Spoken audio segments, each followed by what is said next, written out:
저는 개인적으로 프로의식이 있는 사람을 굉장히 좋아하고 리스펙을 하는데 그 중에 한 명이 백종원 대표라는 분입니다. 아마 여러분들도 다 백종원 대표는 아실 거라고 생각을 하는데 그 유튜브 영상 중에 보면은 그분이 세계 곳곳을 다니면서 많은 음식을 섭렵하고 정말 음식을 즐기는 분이라는 것을 알게 되었습니다.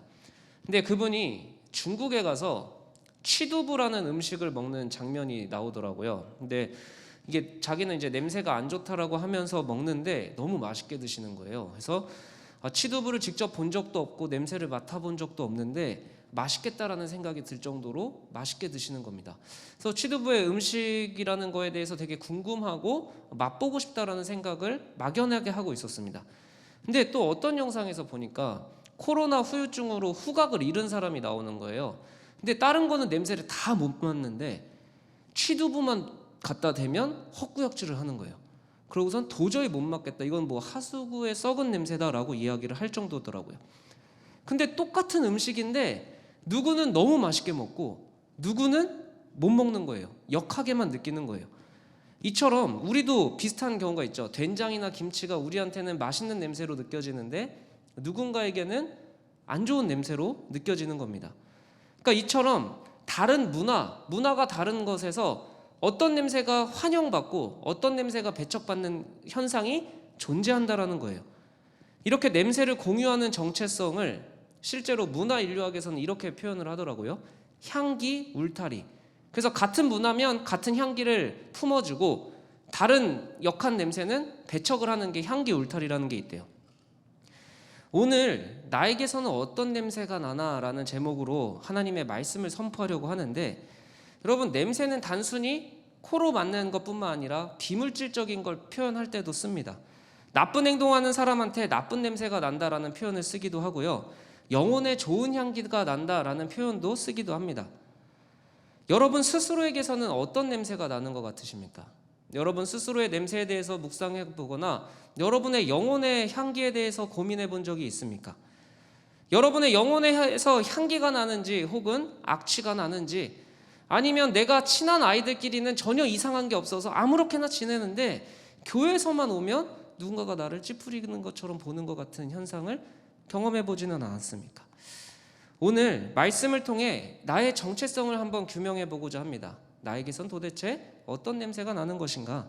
나의 냄새를 한번 돌아보고 향기가 나는 삶이 되기를 주님의 이름으로 축복합니다.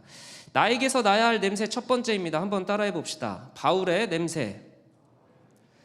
여러분, 아마 이 자리에 바울이라는 사람을 아는 사람도 있을 것이고 모르는 사람도 있을 거라고 생각을 해요. 바울은 신약 성경에서 가장 많은 책을 집필한 사람 중에 하나입니다. 그리고 가장 열정적으로 예수님의 복음을 전파한 사람이기도 하죠. 여러분, 이 사람은 어떤 냄새가 날 것 같아요? 분명히 좋은 향기가 날 것 같습니까? 뜨겁고 강렬한 향기가 날 것 같습니까? 근데 사실 바울의 성격은요, 철저하게 일중심적인 사람이었어요. 일중심. 그래서 어느 정도로 일중심적이고 결과를 평가하는 사람이었냐면, 예수님을 믿기 전에는요, 예수님을 믿는다는 이유만으로 누구보다 열심히 사람들을 잡아 가두고 박해하던 사람이었습니다. 때로는 심지어 죽이기까지 했던 사람이에요. 그러니까 자기가 옳다고 생각한 거는 남들이 뭐라고 하든 무조건 밀어붙이는 강력한 성격의 소유자였다라는 겁니다. 굳이 냄새로 비유하자면 차갑고 톡 쏘는 냄새에 가까웠을 겁니다. 근데 예수님을 만나고 그 믿은 초기에도 크게 달라지진 않았습니다. 이제 바울이 1차 선교 여행을 가는데 그때 마가라는 사람을 데리고 가요. 여러분들이 알고 있는 마가복음의 그 마가입니다. 같이 선교 여행을 떠나는데 바울이 어떤 성격이라고 그랬죠? 죽는 한이 있어도 내가 계획한 목표는 반드시 이뤄내야 된다라는 생각을 가진 사람이었습니다. 근데 같이 갔던 마가가 힘들다고 도중에 포기하고 자기 집으로 돌아가 버려요. 바울 성격의 마가는 어떤 사람이었을까요? 상종 못할 사람인 겁니다. 내가 다시는 얘 얼굴도 안 본다라는 거예요. 근데 이게 어떻게 되냐면 1차 선교여행을 마치고 이제 2차 선교여행을 가려고 하는데 바나바라는 사람이 마가 또 데리고 가자고, 기회 한 번만 더 주자고 이야기를 하는 겁니다. 근데 바울이 어떻게 했을까요? 그래, 시간이 지났으니까 변했겠지라고 했을까요? 아니면 안 된다고 했을까요? 당연히 안 된다고 했습니다. 그래서 바나바랑 싸워요. 바나바랑 싸우면서까지 마가는 내가 절대 상종 안 한다. 나 얘랑은 선교 여행 절대 안 간다라고 이야기를 합니다. 이미 중도 포기했던 사람을 내가 어떻게 믿고 데려가냐. 바울에게 있어서요, 한 번 실수하면요 절대 받아줄 수 없는 사람으로 낙인 찍혀버리는 거예요. 여러분, 이제 바울의 성격이 어느 정도 이제 짐작이 가십니까? 근데 오늘 읽은 12절 13절 말씀을 보면 조금은 바울의 달라진 냄새를 느낄 수가 있습니다. 고린도 후서는요 바울의 꽤 후기에 쓰인 편지입니다. 그러니까 예수님의 복음을 전하면서 꽤 시간이 흘렀던 때이죠. 우리가 고린도전서를 전에 배웠었는데 고린도전서 대부분은 교회의 문제에 대해서 가르쳐주는 책이었습니다. 그래서 야, 편가르고 싸우지 좀 마라. 음란한 행동을 하면 뉘우치고 뉘우치지 않으면 쫓아내라. 우상의 재물은 무분별하게 먹지 마라. 잔소리가 가득한 편지를 썼었습니다. 바울은 자기가 고린도 교회를 세웠는데 이 고린도 교회가 자기가 없는 사이에 영적으로 무너지고 있으니까 간곡한 마음으로 잔소리를 써서 편지를 보낸 거였어요. 근데 이 사람들이 그 편지를 읽었을까요? 안 읽었을까요? 고린도 교회가 바울의 그 잔소리가 담긴 편지를 읽었을까요? 안 읽었을까요? 읽었으면 제가 물어보지 않겠죠? 안 읽었습니다. 오히려 안 읽고 잔소리라 생각하고 무시해버려요. 그리고 바울이 떠난 사이에 예수님으로 충분하지 않다는 이상한 복음을 가진 사람들이 들어오기 시작합니다. 그리고 그 사람들한테 고린도 교회가 현혹이 되어서 무슨 짓을 하냐? 고린도 교회를 세우고 사랑한다고 이야기하는 바울을 무시하고 악성 루머를 퍼뜨리기 시작을 합니다. 그래서 그 소문을 듣고 바울이 눈물로 고린도 교회를 방문을 해요. 근데 어떻게 했을까요? 고린도 교회가 야, 너 가짜 사도래. 내가 소문 다 들었어. 너 가짜래. 하고 받아주지도 않고 쫓아내버립니다. 여러분, 원래 바울이라면 어땠어야 되냐면 이런 사람들은 교회라고도 할 수 없어 하고 포기하고 돌아서야 될 성격입니다. 그렇죠? 마가도 한 번 실수했다고 안 받아줬는데 고린도 교회가 자기한테 그렇게 하면 당연히 안 받아줘야죠. 버려야죠. 다른 교회에 집중해야죠. 그게 원래 바울의 성격입니다. 선교여행 한 번 포기했다고 바나바랑 싸울 정도의 성격이라면 이 정도의 교회는 교회도 아니다. 이미 썩어버렸다라고 낙인 찍었어야 돼요. 근데 바울은 포기하지 않고 디도라는 사람을 통해 또 편지를 보낸 거예요. 그리고 디도한테 뭐라고 이야기를 하냐면 지금 내가 있는 에베소와 너가 가야 될 고린도 사이에 있는 드로아라는 도시에서 만나자. 편지 전해주고 와. 여기서 기다리고 있을게. 하고 드로아에서 만나기로 약속을 하고 바울이 시간이 돼서 드로아 도시에 도착을 합니다. 아니 그런데 이 드로아가요 얼마나 좋은 도시냐면 바울이 복음을 전하면 다 믿어요. 막 기적도 일어났던 것 같아요. 그걸 뭐라고 얘기를 하죠? 드로아의 이름에 주 안에서 문이 내게 열렸다라고 할 정도로 드로아가 바울한테 엄청 환대적이고 복음을 너무 잘 받아들이는 겁니다. 여러분, 바울에게 있어서 중요한 건 뭐였죠? 일 중심이에요. 선교가 잘 되면 무조건 거기에 몰두하는 사람입니다. 그런데 이 드로아에 약속한 디도가 안 오는 겁니다. 원래 바울이라면 어떻게 해야 되죠? 야, 디도가 오든 말든 알아서 오겠지. 야, 지금 선교가 잘 되는데, 지금 이 일이 너무 술술 잘 풀리는데 이거 해야지.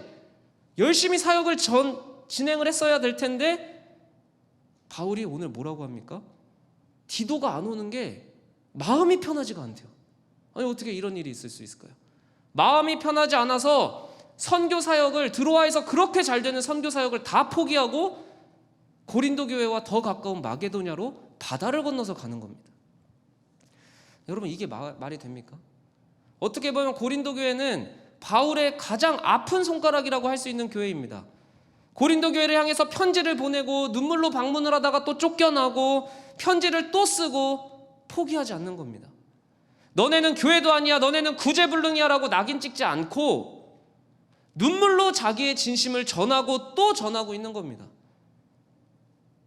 복음 전파가 너무 잘 되는데, 선교가 너무 잘 되는 이 드로아에서 약속한 디도가 안 온다고 바울은 가장 중요한 선교 사역을 그만두고 디도를 만나러 가는 겁니다. 바울의 냄새가 완전히 바뀌어 버린 거죠. 아까는 차갑고 톡 쏘는 냄새 같았다면 지금은 따뜻한 봄 향기 같이 느껴질 정도입니다. 전혀 다른 사람이 되어버린 거죠. 여러분, 예수님을 만나기 전 바울의 마음속에는 분명 이런 생각들이 가득 차 있었을 겁니다. 사람은 절대 안 변해. 자기 기준에 잘못된 사람은 절대 다시 기회를 주지 않을 정도로 냉혈한 이의 바울이었습니다. 그런데 그가 이상하게 고린도 교회를 변화될 것을 기다리고 또 기다리고 있었던 겁니다. 자기가 세운 교회가 자기 이야기를 듣지도 않고 악성 루머를 퍼뜨리는데 눈물로 찾아가는 겁니다. 그 오해를 불식시키려고요. 그들을 보지도 못하고 쫓겨나는데 포기하지 않고 편지를 또 써서 보내는 겁니다. 바울은 복음을 전하면서 사람들이 변하는 것도 보았겠지만 변하지 않는 수많은 사람들을 보았을 겁니다. 고린도 교회 같이 아무리 내가 애정을 쏟고 시간을 쏟고 물질을 쏟아도 변하지 않는 사람들을 만나고 있었다는 게 바울의 선교 사역이었습니다. 그런데 바울은 쉽게 포기하지 않았다는 거죠. 변하지 않는 사람들을 기다리고 또 기다리다 보니까 오히려 그 사람들이 안 변해도 무슨 변화가 생겼냐? 바울이 변했다라는 거예요. 누군가의 변화를 기다려줄 수 있는 사람으로 바울이 변화돼 버린 거예요. 기다리지 못하던 바울이, 기회를 주지 않던 바울이 다시 기회를 주고 또 기다려줄 수 있는 사람으로 바울이 변해버린 겁니다. 여러분의 인생 가운데도 전혀 변하지 않는 사람들이 있을 겁니다. 정말 기도하고 싶은 마음이 들어서 기도하면서 복음도 전해보고 잘해주고 하는데 단물만 쏙 빨아먹고 필요할 때만 연락하는 사람들을 만나게 되죠. 믿지 않는 누군가에게 복음을 전하는데 전혀 그 사람은 변하지가 않습니다. 그리고 내 노력으로 아무리 해도 그 사람이 안 변하니까 그래, 사람은 안 변하는 거다라고 생각할지도 모르겠습니다. 내 노력으로 여러분 누군가를 변화시키려고 하면요, 반드시 포기할 수밖에 없습니다. 사람은 쉽게 바뀌지 않거든요. 절대 안 변하는 것 같이 느껴지거든요. 그런데 여러분, 누군가의 변화를 내 노력으로 변화시키는 게 아니라 누군가의 변화를 두고 하나님께 기도하는 사람은 분명 다른 결과를 보게 된다는 겁니다. 바로 누군가의 변하지 않는 모습에 분노하고 감정이 흔들렸던 내가 그 사람의 변화를 기다려줄 수 있는 사람으로 변화된다는 사실이죠.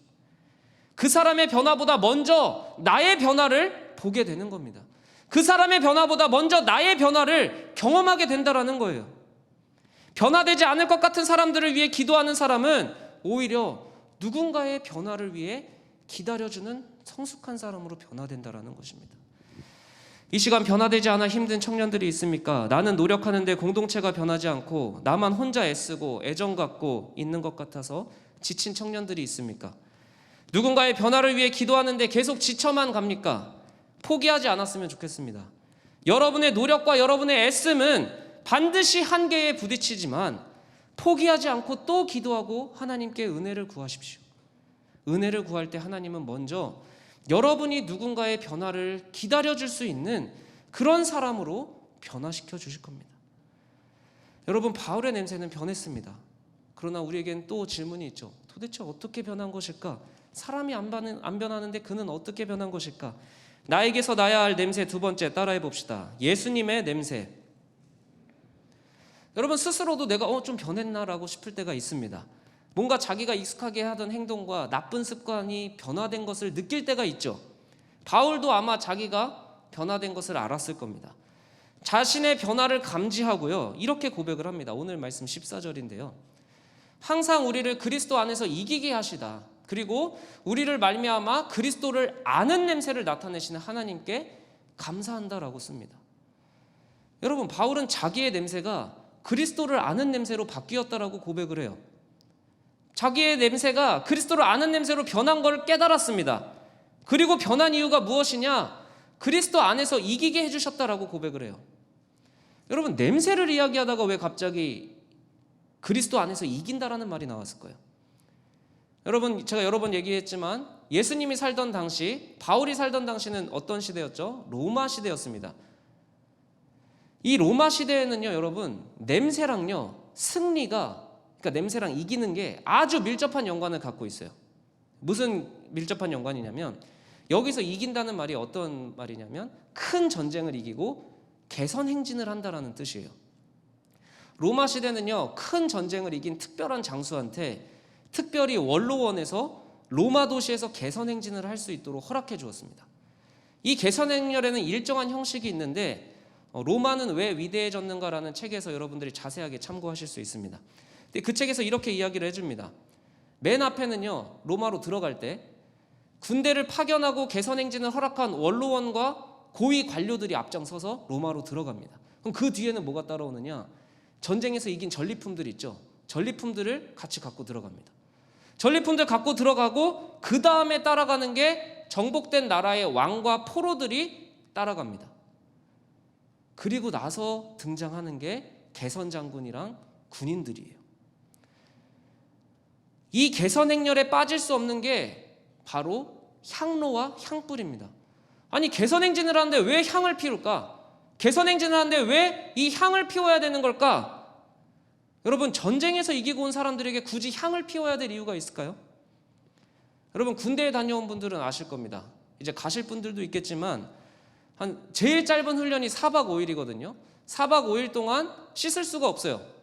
그래서 어떻게 하냐면 좀 짬이 되면 물티슈로 머리를 감습니다. 물티슈로 머리를 감고 온몸 구석구석을 닦아요.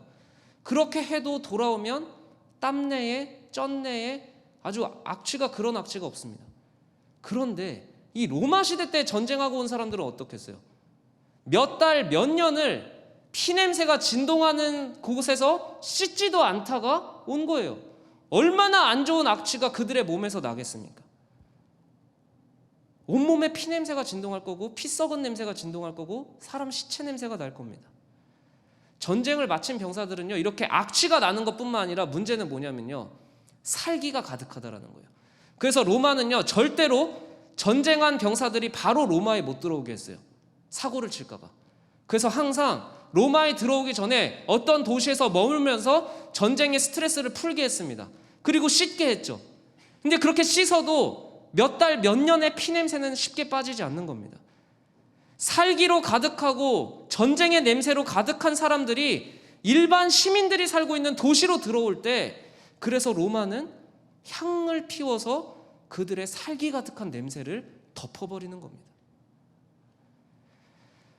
씻어도 지워지지 않는 전쟁의 악취를 아예 다른 향기로 덮어버리는 것이 개선 행렬의 냄새였다라는 것이죠. 그 냄새는요, 전쟁에 참여한 병사들뿐만 아니라 포로에게도, 그리고 그 시민들에게도 온 도시를 덮는 강렬한 향기였습니다. 바울은 이 개선 행렬을 생각하면서 나를 그리스도 안에서 이기게 하신 분이 그리스도를 아는 냄새로 나를 덮으셨구나라고 고백을 하는 겁니다. 이 그리스도 안에서 이겼다는 말을 더 이해하기 쉽게 표현한 성경이 있습니다. 공동번역을 보면요, 이렇게 돼 있어요. 그리스도의 개선 행진이라고 번역되어 있죠. 근데 여기에 자기를 끼워주셨다라고 표현을 합니다. 내가 개선 행렬에 전쟁에서 잘해서 개선 장군이 됐다고 이야기하는 게 아니라 개선 장군이 나를 개선 행렬에 끼워주셨다라고 이야기를 하는 거예요. 그리고 개선 행렬의 향기로 자기를 덮어주셨다라고 고백을 하는 겁니다. 여러분, 바울은 어떤 사람이었습니까? 변하지 않는 사람들을 박해하고 때리고 죽이고, 예수님을 만나고 나서도 잘못한 사람을 용서해주거나 기다려주기보다 윽박지르고 상종하지 않았던 게 바울이었습니다. 근데 바울은 한참이 지나서야 깨달은 거죠. 나도 잘난 게 없구나. 내가 선교 열심히 하고 내가 복음 전하고 했던 게 내가 잘해서 한 게 아니라 예수님이 나를 기다려주신 거구나. 나를 그 행렬에 끼워주신 거구나를 깨달은 겁니다. 바울은 이제서야 기다려주신 예수님을 깨닫고 만난 거예요. 내가 성숙해서 내가 수양을 잘해서 잘된 게 아니라는 것을 깨달은 겁니다. 내가 잘해서 내 냄새가 변한 게 아니라는 거예요. 바울이 변화될 때까지 나를 예수님이 먼저 기다려주셨구나를 깨달은 겁니다. 그 기다리는 사랑으로 나를 덮어주셨구나를 깨달은 겁니다. 그래서 이제 나에게서도 조금은 누군가를 기다려줄 수 있는, 조금은 누군가를 용서해줄 수 있는, 조금은 사랑해줄 수 있는 예수님의 향기가 나에게서도 조금은 나는 거구나. 내 냄새가 아니라 예수님 냄새구나를 고백하고 있는 겁니다. 여러분, 바울이 자기를 배반하고 미워하고 쫓아내고 배신한 고린도 교회를 버리지 않을 수 있었던 이유는 바울이 변화될 때까지 기다려주신 예수님을 깨달았기 때문입니다. 여러분, 예수님의 향기는요, 기다려주는 향기예요. 왜 아직도 안 변했냐고 혼내고 차갑고 톡 쏘는 냄새가 예수님의 향기가 아닙니다. 이곳저곳에서 상처받는 사람들, 그래서 악에 바치고 나만 손해볼 수 없다고 서로 손해 끼치려는 이 전쟁 같은 세상 속에서 그래도 말씀대로 살 수 있다고, 내가 너를 위해 죽었고 나는 끝까지 네 편이라고 하시는 그 예수님의 기다려주시는 향기만 세상의 냄새와 전혀 다른 냄새로 우리에게 다가오고 우리를 덮어주는 겁니다. 여러분, 변하지 않는 사람들로 상처받고 포기하고 싶다면 포기하기 전에 누군가를 위해 기다려주는 예수님의 향기가 가득한 여러분들이 되기를 축복합니다. 예수님이 기다려주시는 향기가 우리 영혼에 퍼질 때 우리는 또 누군가를 기다려줄 수 있는 예수님의 향기를 퍼뜨릴 수 있는 겁니다. 변하지 않는 사람들로 상처받는 곳이 아니라 이 하나님께 예배하는 이 하이청년부의 예배와 공동체의 자리는 누군가를 위해 기다려줄 수 있는 예수님의 향기가 나는, 예수님의 향기가 가득한 공동체가 되어야 하는 것입니다. 여러분, 이 시간 우리가 찬양하며 결단하면 좋겠습니다. 여러분, 주님은요, 주님의 말씀에 순종하는 자를 오늘도 부르십니다. 주님의 말씀에 순종하는 자를 부르시고요, 하나님 말씀을 의지하는 사람을 부르십니다. 주님의 마음에 동참하는 자를 오늘 또 우리를 부르시는 겁니다. 변하지 않는 사람, 변하지 않는 공동체로 지치고 있는, 그리고 지치고 힘든 청년들이 있습니까? 그들을 생각하며 찬양하면 좋겠습니다. 하나님, 주님의 말씀에 순종해서 그들을 향해 사랑을 전할 수 있는 자가 되길 원합니다. 하나님 말씀을 의지해서 그들에게 또 다가가고 또 손 내밀 수 있는 사람이 되길 원합니다. 그들의 변화를 기도하되 나를 기다리신 주님의 마음에 동참하여 그들의 변화를 기다려줄 수 있는 한 사람이 내가 되길 원합니다. 그들의 변화를 기다려줄 수 있는 사람을 주님은 오늘도 부르십니다. 그 한 사람이 내가 되길 원한다고 함께 찬양하며 나아가시겠습니다.